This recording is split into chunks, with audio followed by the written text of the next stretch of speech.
Este é o Cidade de Fato, um podcast para ouvir as vozes da cidade, um espaço de diálogo. Realizamos entrevistas com especialistas sobre temas relevantes para a cidade. Cidade de Fato, a opção radiofônica que pretende manter a conexão com você, ouvinte, trazendo informações de qualidade. Nos acompanhe pela rádio UFT-FM 96,9 todas as segundas-feiras às 21 horas e nos visite também no site de endereço www.cidadedefato.com.br. Vamos ao nosso episódio de hoje. Eu sou Giovana Ferreira e este é o nosso episódio de número 124. O tema do programa de hoje é Plano de Bairro do Sítio Botuquara, Participação e Urbanismo Social. Para falar desse tema relevante, hoje está com a gente a Thaline Rocha. Eu quero agradecer aos ouvintes pela audiência e dar um alô para a nossa equipe do Cidade de Fato.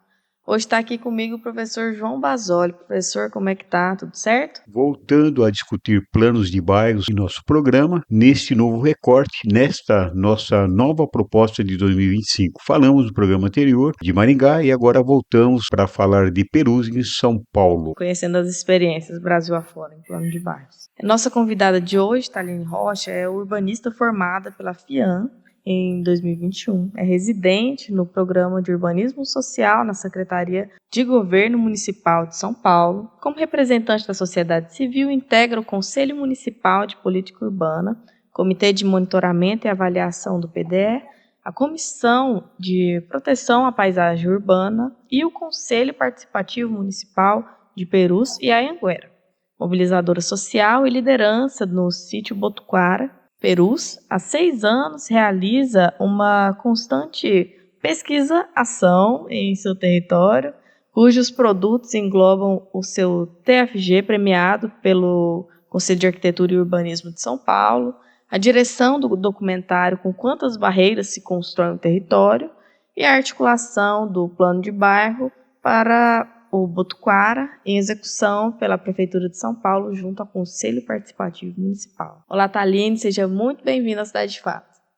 Oi, gente, bom dia, que honra estar aqui com vocês. O plano de bairro do sítio Botuquara é um marco na cidade de São Paulo. Iniciado em 2024, teve sua primeira fase aprovada pelo Conselho Participativo Municipal de Perus e Anhanguera e pela Prefeitura de São Paulo. A proposta, fruto de intensa mobilização social, mostra o potencial da participação cidadã na construção de um território mais justo e planejado. Esse processo é pioneiro, pois se trata de uma experiência inovadora, em plano de bairros, conforme o plano diretor estratégico. O projeto reforça a importância do envolvimento popular na formulação de políticas urbanas, ampliando o debate sobre direito à cidade e planejamento inclusivo. Thaline, para iniciar, gostaria que você trouxesse para a gente um pouco de como foi essa mobilização para a construção do plano de bairro do sítio Botuquara e quais foram os principais desafios para alcançar essa aprovação na primeira fase. Como é que foi tudo isso? Bom, esse processo ele acontece já tem alguns anos, assim, e ele parte de fato de um ambiente mais acadêmico, né? O sítio Botuquara, ele perde uma capacidade, a sua capacidade comunitária, a sua capacidade de articulação com a vinda do Rodoanel Norte no nosso território, né? Que é uma rodovia que corta a Zona Norte inteira, né? Que forma um anel viário na região metropolitana de São Paulo. E essa obra, ela desmobiliza totalmente o bairro, porque ela retira os moradores mais antigos, né? E causa um ilhamento social, assim, no território. Então, eu, enquanto moradora, vivi no Botuquara a minha vida inteira, né? Eu estava na faculdade de arquitetura. Eu comecei a ter muita dúvida sobre por que esse território era tão estranho, tão diferente do restante da cidade, por que existia tantas barreiras, assim, né? Para que a gente conseguisse viver dentro dele. E aí se inicia esse processo de pesquisa, né, com uma iniciação científica, depois ele vira meu TCC, e aí esse processo de pesquisa começa a mobilizar o território, começa a engajar os moradores no sentido de entenderem de que essas condições que nos são oferecidas no nosso território não é por acaso, né? Existe toda uma estrutura social, toda uma estrutura dentro do planejamento mesmo que faz com que tensione esse ilhamento. Então, eu entendo que eu precisava sair de um campo acadêmico e começar a ir para um lugar prático justamente porque a periferia, ela não goza do seu direito do ócio teórico, né? A gente sempre está no movimento de trabalho e eu entendi que dentro da academia isso seria um espaço muito limitante, ficar só num lugar de teorização, né? Não que não tenha sua importância, mas ali de fato precisaria de uma iniciativa mais ativa, assim, de conseguir mobilizar, de conseguir trazer as pessoas para perto, de primeiro colocar o Sítio Botucatu no mapa, dar luz a esse problema, porque poucas pessoas falam sobre a presença do Rodoanel Norte no sentido de olhando de perto e de dentro. Esse é um trabalho que vem sendo construído há 6 anos, né? Desde essa possibilidade do TCC. Eu entro no Conselho Participativo justamente por entender que ali seria um espaço de representação cidadã importante, né? Já existe instâncias de participação que elas já estão dentro da estrutura do município, né? E aí é uma estratégia de incidência mesmo, de como estar dentro desses espaços nos permitiria ser vistos, né, e poder reivindicar. Então, o plano de bairro, ele surge também muito como uma estratégia, uma resposta a todas essas condicionantes que nos cercam, porque o Sítio Botucatu ele está inserido numa área de preservação permanente, no território da Serra da Cantareira, ele tem a presença dessa obra do Estado, ele tem uma presença de um movimento de grilagem de terra, a gente tem áreas de risco, a gente tem habitações muito precárias. Eu, enquanto urbanista, entendi que a gente precisava de um norte, a gente precisava de um plano a ser seguido a longo prazo, não só medidas paliativas. E aí vai se tecendo esse ideal de que o melhor instrumento, a melhor possibilidade nesse sentido de colocar os moradores num lugar de protagonismo das suas demandas territoriais e também ter um conjunto de ações a longo prazo, seria de fato o plano de bairro. E aí, quando a gente pega o plano diretor estratégico, né, de São Paulo, existe esse instrumento e ele coloca que os planos de bairro eles precisam partir do conceito participativo, porque é uma instância onde se pode fomentar esse tipo de discussão, só que não existia nenhuma experiência dentro dessa estrutura. A gente tem um plano de bairro de Perus, que foi feito pelo professor Cândido Malta, que foi pioneiro nesse sentido, mas ele já tem alguns anos, assim, e ele não é numa escala local, ele é mais uma escala distrital. Depois desses anos, se não me engano, são uns 15 anos, assim, que ele foi elaborado. A gente tem as experiências da Organização de Setúbal, no Jardim Lapena, e do Instituto Alano, no Jardim Pantanal, né, que são instituições que financiaram e promoveram a elaboração dos planos de bairro. Então, a gente não tinha uma experiência do município nesse protagonismo, tanto do investimento, quanto também disso ser absorvido na instância, nas estruturas do município. Existem muitos movimentos, muitos coletivos que discutem isso na cidade, mas eu fui fazendo um papel de articulação, assim, utilizando os espaços que eu já participava, utilizando a rede que já tinha sido formada, para primeiro conseguir convencer, né, os gestores no primeiro momento ali na escala das subprefeituras de que seria possível e de depois ir tecendo essas outras possibilidades, né, com outros atores.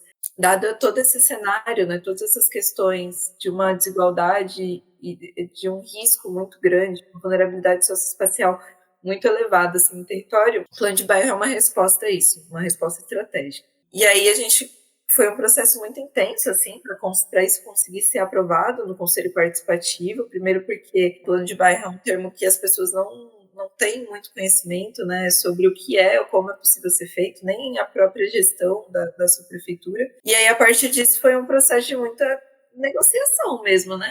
Tanto entre os conselheiros, quanto com a subprefeitura, quanto com o município, assim.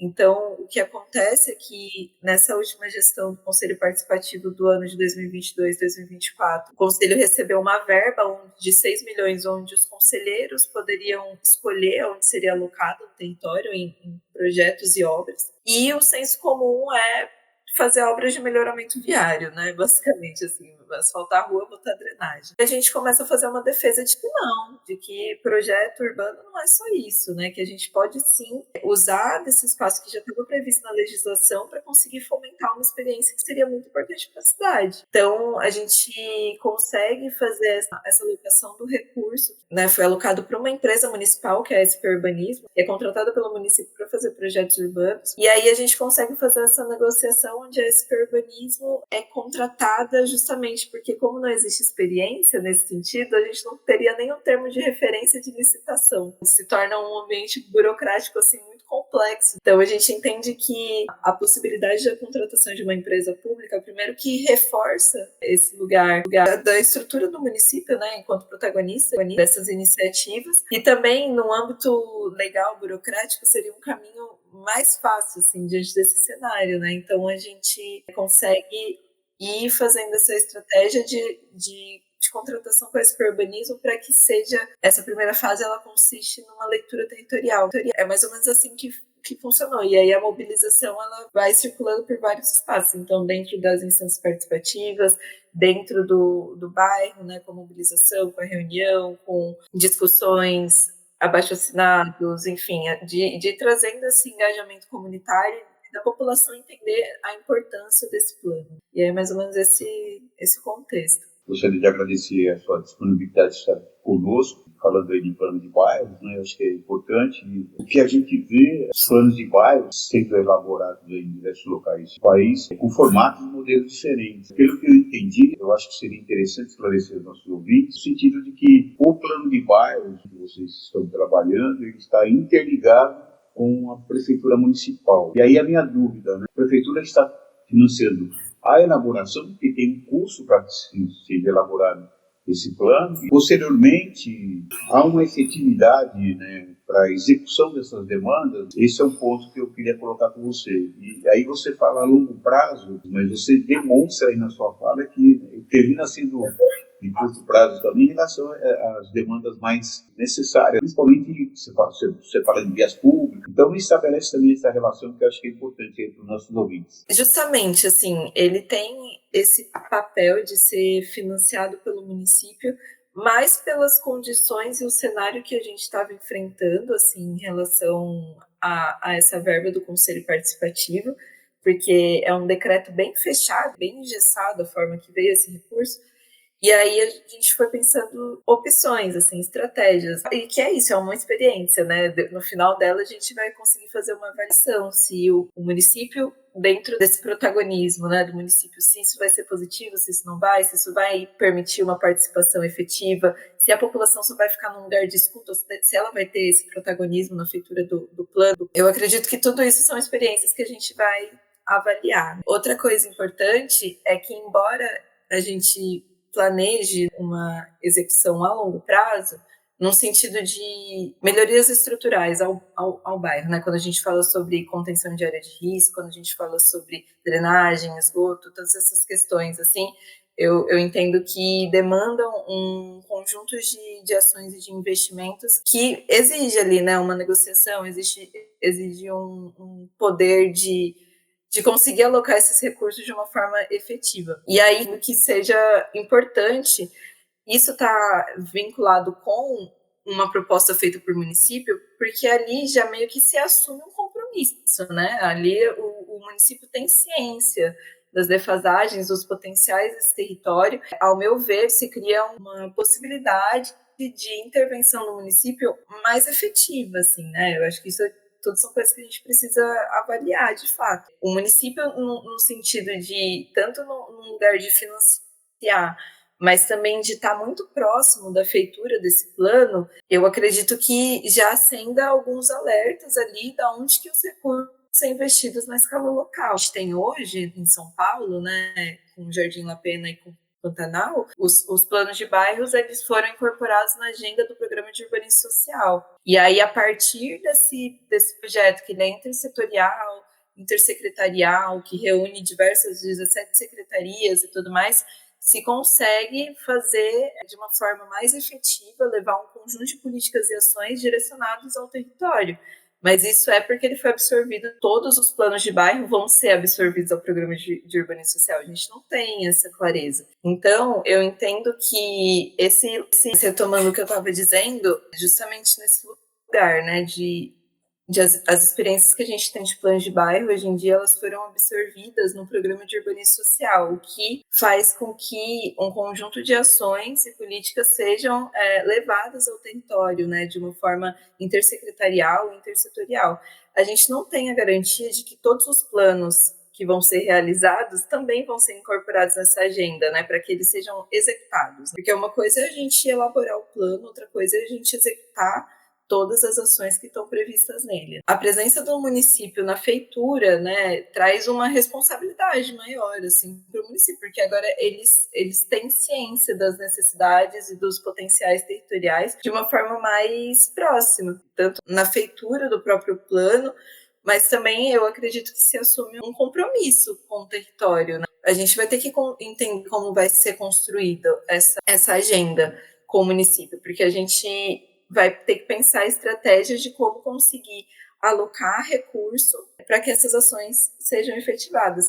Então, o que eu entendo, né, eu me coloco hoje muito no lugar de que estamos aprendendo com essa experiência. Pode ser que no final a gente entenda que talvez a presença do município nesse sentido, da prefeitura nesse sentido, possa ter sido positiva ou possa ter sido negativa, mas eu acredito que reforça um compromisso da Prefeitura de São Paulo junto ao território por justamente estar próximo dessas demandas locais, sabe? Você tem um histórico de atuação como mobilizadora social e tudo mais. Então eu queria te perguntar, em específico, com as lideranças do sítio Botuquara, como que funcionou a articulação junto aos moradores e as instâncias de participação?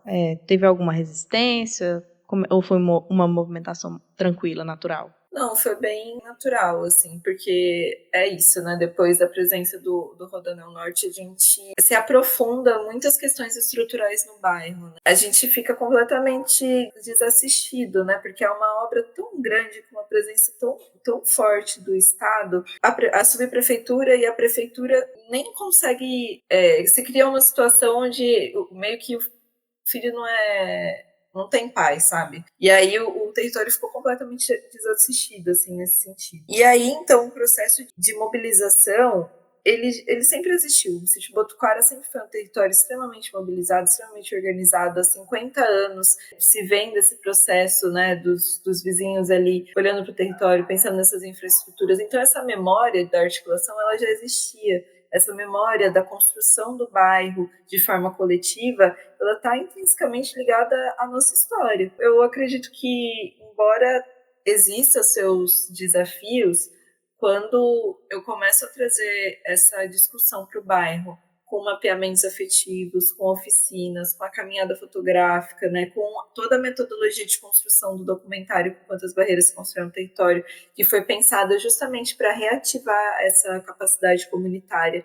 O documentário é um produto, a remobilização do território é outro, que para mim talvez seja o mais importante. Tudo isso foi, de fato, pensado para a gente conseguir trazer de volta assim, esse senso de pertencimento e essa responsabilidade coletiva. Já existiam essas lideranças, né, que vinham se organizando historicamente, existia esse enfraquecimento devido à presença do Rodoanel, mas a gente nunca deixou de tentar, ao menos, se mobilizar, né? Então, existem questões que são muito críticas, como, por exemplo, a gente tinha um ônibus no sítio Botuquara que foi uma luta para conseguir, né? Ele rodava, sei lá, 2, 3 vezes ao dia, que levava até a estação de Perus. E aí, com a presença do Rodoanel, tiraram esse ônibus porque falaram que ele oferecia risco ao motorista por passar no meio do canteiro de obras. E a gente ficou 8 anos sem ônibus, com as mulheres tendo que passar embaixo de uma obra abandonada, sem luz, completamente ali vulnerabilizadas, com casos muito pesados de sequestro, de estupro. E aí, isso faz com que a gente comece a se questionar do que está acontecendo no nosso território, porque o sítio Botuquara sempre foi um lugar extremamente seguro. Se vem esse processo muito pelas questões que a gente estava enfrentando. E aí a questão de entrar dentro das instâncias participativas, ela vai sendo construída assim aos poucos, né? Então a gente vai puxando reuniões, a gente vai entendendo quais são os espaços importantes da gente estar, onde que a gente vai de fato ser ouvido, onde a gente vai poder ter uma troca que não seja só assistencialista ou que não dependa só da boa vontade de um vereador. E aí essas coisas elas vão sendo traçadas assim. Ao longo desse processo eu percebo que cada vez mais a comunidade tem se engajado, tem entendido que existe sim essas outras possibilidades. A experiência que você nos traz inicia a partir, né, da mobilização dos moradores, tal, e aí vocês, no segundo momento, né, se aproximam da prefeitura, e hoje o trabalho é feito em conjunto. A gente verifica, até trazer uma experiência local, principalmente agora esse ano de 2005, a gente já está organizando um trabalho, né, e para a gente ter um piloto aqui no Jardim Aureli 4 e tal, e não tem essa interligação com a prefeitura. Qual é a sua ideia em relação a isso? A possibilidade do avanço para que haja essa interligação, né, do poder público, né? Tem um caminho a ser traçado. O que você diz em relação a essa possibilidade nesse formato que eu estou lhe passando? Eu acho que esse é um grande ponto, assim, né? Porque, embora a gente tenha essa presença da prefeitura, o projeto ele tem que ser feito pelos moradores, né? O protagonismo ele precisa ser local. Hoje, o que a gente está produzindo efetivamente, a gente contratou uma primeira fase da SP Urbanismo, né, dessa empresa municipal, que está produzindo uma leitura territorial que vai subsidiar o plano de bairro, mas num contexto técnico mesmo, entendendo como que os planos regionais dialogam com o território, o que está previsto no plano diretor, o que diz as contrapartidas da obra do Rodanel, enfim, fazendo esse diagnóstico local e produzindo um desenho possível de processo participativo para que a gente consiga executar na hora de realmente construir, né, essas ações. Só que tem um pouco de receio como vai ser feita essa participação, né? Porque eu acredito que a participação ela é muito mais quem você está disposto a ouvir, qual é o seu interesse nisso. A população ela precisa ser propositiva, ela precisa ter espaços que sejam legitimados, assim, né? Dentro das suas possibilidades. Eu entendo que por ser uma primeira experiência, né, nesse sentido da presença da prefeitura, a gente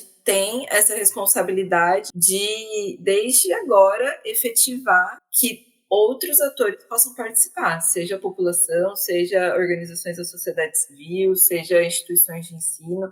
Então, eu vejo que isso tem que ser um esforço coletivo desde o começo, né? A gente não pode perder isso, assim, porque senão corre o risco de ser só mais um plano, né? Feito pela prefeitura, feito por agentes que não são do território, e essa é uma grande crítica minha. Eu acredito que o urbanismo, para além de um campo técnico, ele tem que ser empírico. Eu acredito muito no lugar do protagonismo das pessoas periféricas respondendo tecnicamente às suas demandas territoriais. E é isso que eu gostaria que o plano de bairro se concretizasse dessa forma, assim, para além de uma presença marcante do município no seu apoio, no seu financiamento, o protagonismo ele precisa ser local. Só que essas possibilidades, né, elas ainda precisam ser construídas. Eu acho que existe um interesse muito grande da sociedade civil em efetivar não, mas pensar na regulamentação do instrumento, né, de uma regulamentação melhor para o instrumento do plano de bairro.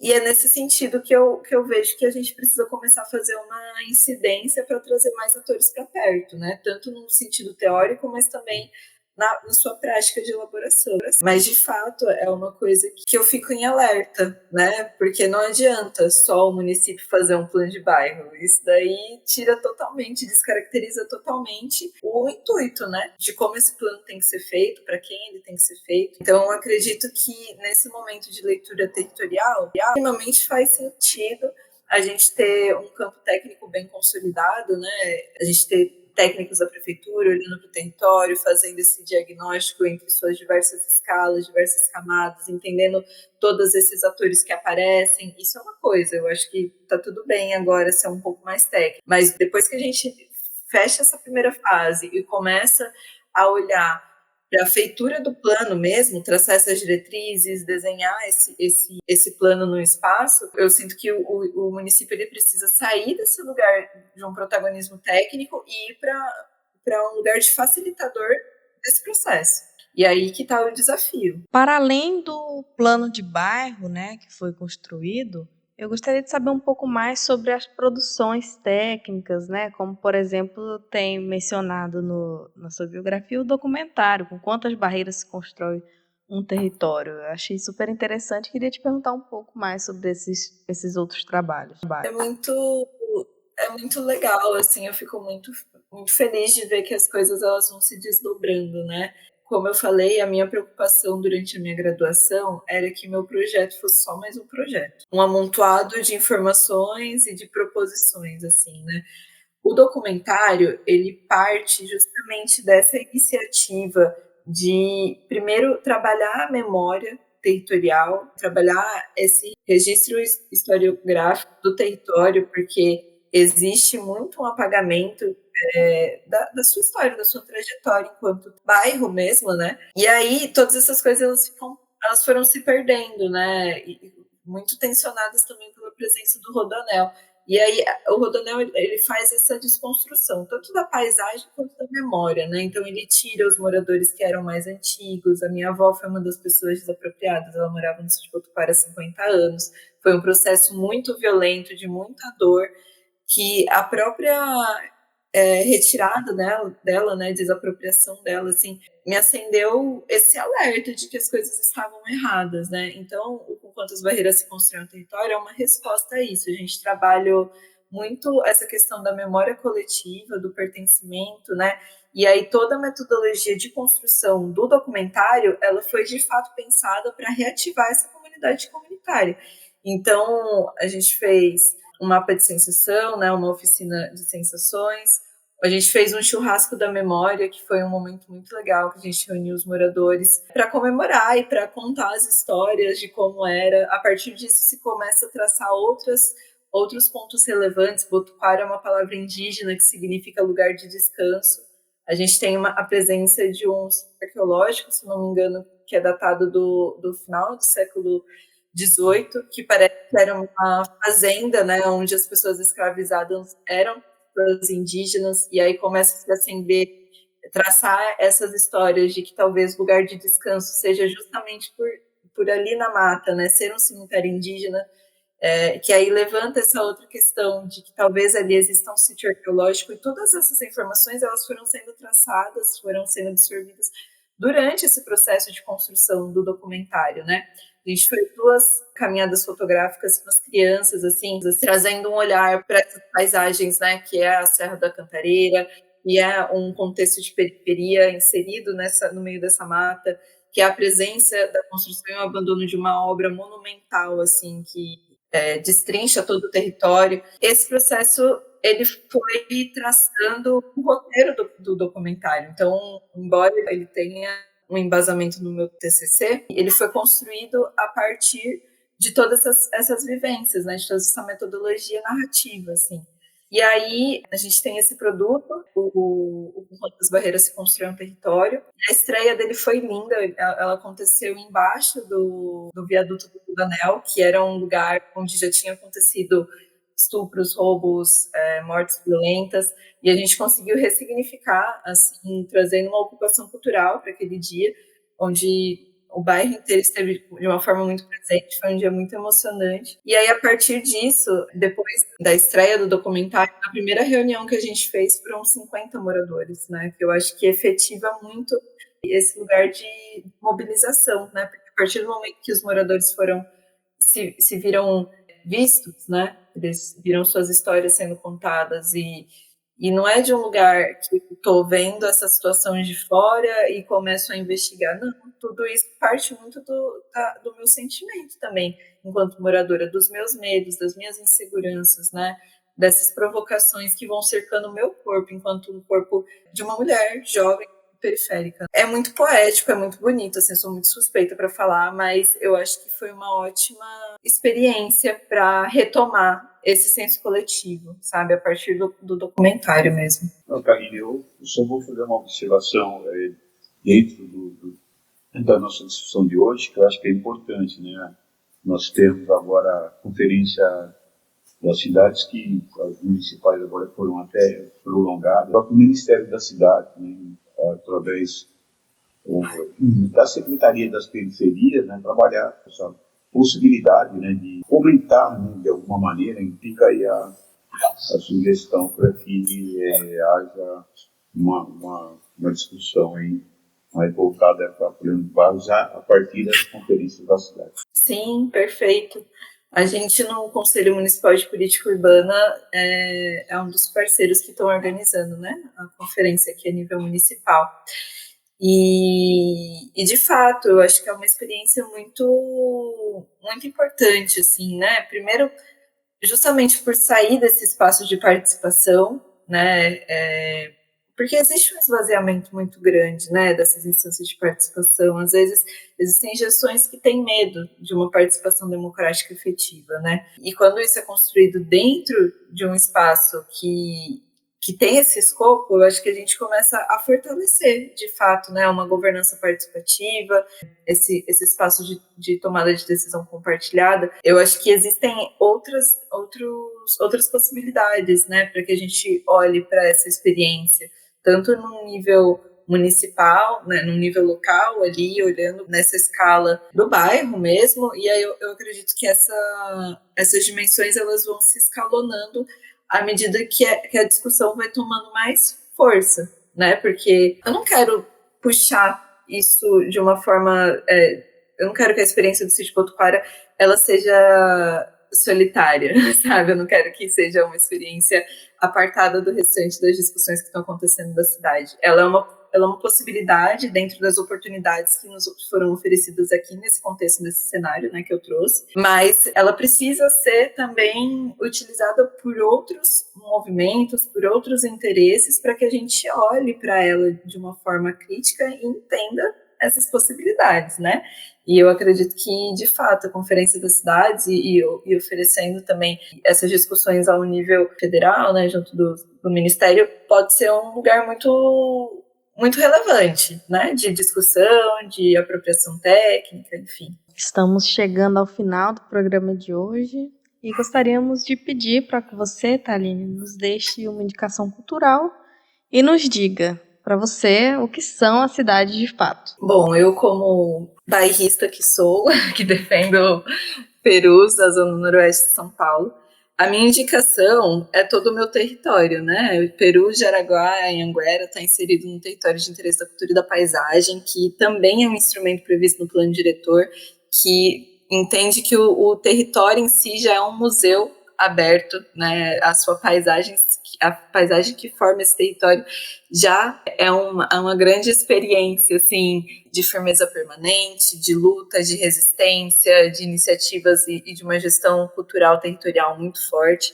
A gente tem vários pontos de interesse, né, de cultura e de paisagem dentro do nosso território, que revelam esse potencial incrível de um conjunto, né, de iniciativas assim atuando em rede. Então, hoje a gente tem a comunidade cultural Quilombaque, que tem um protagonismo muito grande nessa luta. A gente tem outros pontos, como a Vala Comum, que foi uma vala utilizada durante a ditadura militar para desovar corpos, assim, né, de pessoas que foram presas durante a ditadura, e a gente faz um trabalho de memória a partir disso. A gente tem várias iniciativas acontecendo ali, e eu convido que vocês conheçam o nosso território, que é um espaço de luta e pertencimento muito, muito grande, assim, muito bonito de ser visto. O que são cidades de fato, para mim? Eu acredito que a periferia ela seja a maior demonstração viva da cidade, como ela deveria ser. Embora existam problemas estruturais, embora exista um aprofundamento de uma desigualdade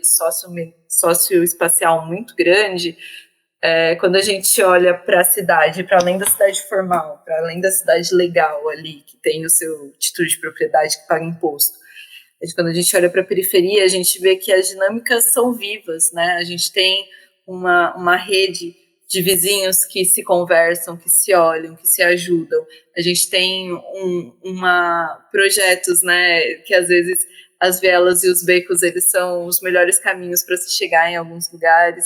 Eu acredito que a gente precisa começar a, de fato, ter um protagonismo de agentes que são técnicos, né, e que também possuem o pertencimento desses lugares para que a gente consiga requalificá-los, assim. Então, para mim, as cidades hoje, eu posso, né, circular entre diversos espaços dentro da minha atuação, mas o meu lugar, eu tenho certeza que é o Sítio Botucara, né, e para mim ela é a representação mais bonita, assim, de como uma cidade pode ser, com a presença da mata, com a presença de uma memória que se resiste, né, que não pode ser apagada, e dando vida para que todas essas dinâmicas aconteçam, assim. O que a gente precisa é justiça socioespacial, a gente precisa de políticas que reforcem o direito à cidade, que nos tirem do ilhamento social, né, mas que a gente consiga preservar os nossos territórios e, enfim, e caminhar mesmo nessa resistência, né, contra todas essas vulnerabilidades. Sabe? Muito bacana conhecer um pouco mais sobre o trabalho em Botucara. Acho que esses diálogos são super interessantes até para fortalecer o que a gente tem, né, enraizado como plano de bairros também, desconstruir e construir de novo. Com certeza. Muito bom, agradecemos imensamente a convidada, Thaline, e mandamos um abraço para os nossos ouvintes. Até o próximo episódio. Tchau, gente. Obrigada, foi uma honra. Obrigada, Thaline. O fato de hoje contou com Giovana Ferreira na locução, Júlia Conca, Érica Nascimento, Giovana Ferreira, Aline Silva e Karine Corrêa no desenvolvimento de conteúdo, Rodrigo Basoli no design gráfico, apoio técnico e edição, professor João Basoli na produção e coordenação geral. Agradecemos imensamente aos nossos convidados e à equipe do Cidade de Fato, mas especialmente a você, nosso ouvinte. Semana que vem voltaremos com novos temas e novas entrevistas. Até lá!